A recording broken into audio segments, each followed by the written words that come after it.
This morning, you woke up and everything felt easy. You made your bed. You skipped the snooze button. You went straight into your routine without a single argument with yourself.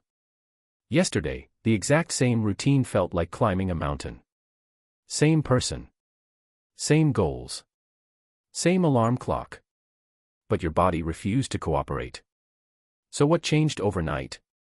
The answer isn't about willpower. It isn't about laziness either. The real answer is far stranger, and it starts inside a part of your brain you've never consciously felt working. Your brain runs on a finite resource. Scientists call it self-regulatory strength, and it behaves less like a switch and more like a battery. Every decision you make during the day draws from that same battery. Choosing what to wear. Resisting a notification. Holding your tongue in a meeting. Deciding what to eat for lunch. None of these feel connected to your evening workout, but they are pulling from the exact same tank. Psychologist Roy Baumeister ran an experiment in the 1990s that changed how researchers think about willpower entirely. He placed hungry participants in a room with fresh-baked cookies and a bowl of radishes. Some were told they could eat the cookies. Others were forced to eat only the radishes while the cookies sat inches away, smelling exactly the way you'd expect. Afterward, every participant was given an unsolvable puzzle. The radish group, the ones who had just spent their willpower resisting temptation, gave up almost twice as fast as the cookie group. They hadn't run out of intelligence. They hadn't run out of motivation.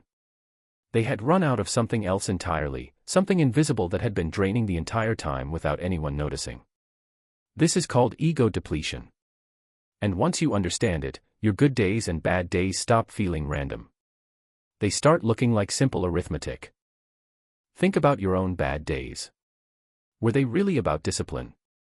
Or were they the days you had 6 meetings back to back, or an argument with someone you love, or 100 tiny decisions before you even reached your workout clothes? By the time you got there, your battery wasn't at 40%. It was already near zero. Your effortless days work the same way in reverse. Fewer decisions early on. Fewer emotional battles. More reserve left over when it actually mattered. Discipline was never the deciding factor. Your available reserve was.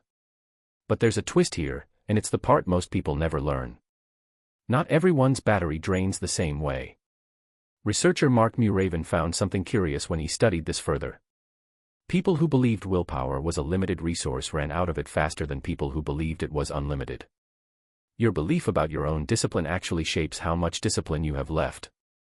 Read that again. The story you tell yourself about your own strength is part of the mechanism generating that strength. This means the harshest thing you can say to yourself, the classic, "I have no self-control," might be manufacturing the very outcome you're afraid of. Here's another twist. Glucose plays a role too.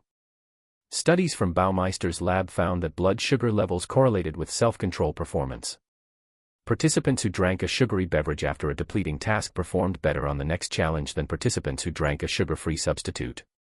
Willpower, in some very literal sense, runs partly on fuel in your bloodstream. This is why decisions made on an empty stomach tend to be worse decisions. Judges, in a widely cited study by Danziger, Levov, and of name Peso, were shown to grant parole far more often right after a food break than right before one. As the hours dragged on without a break, favorable rulings dropped steadily, then jumped back up the moment the judges ate again. Justice, it turns out, has a snack schedule. Now think about your ancestors for a moment. 200,000 years ago, none of this mattered in the way it matters now. There was no scrolling to resist, no diet plan to follow, no inbox demanding 40 small decisions before breakfast.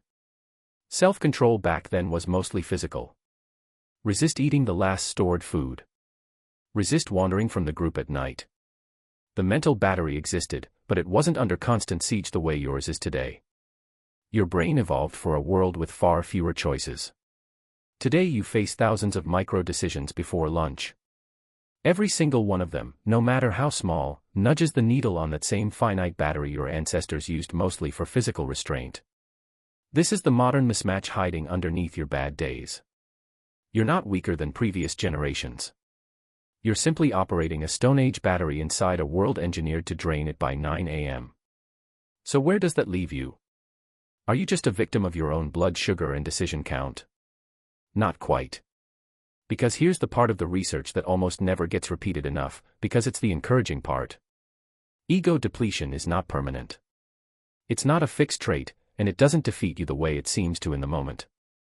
It recovers with rest, with food, and researchers have found that even brief positive emotional experiences, like watching something that makes you laugh, can restore some of that depleted reserve almost instantly. Your battery is more rechargeable than you've been giving it credit for. There's also something else worth pausing on here, because it's the single most useful shift in the entire body of research. Discipline isn't really about fighting yourself in the moment of temptation. The most consistent, self-controlled people studied by researchers like Wilhelm Hoffman weren't winning more internal battles than everyone else. They were having fewer battles in the first place.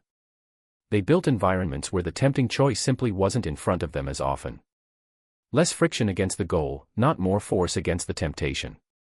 This reframes everything you thought you knew about willpower. The people who seem endlessly disciplined aren't secretly stronger than you. They've just restructured their days so their battery isn't under constant attack.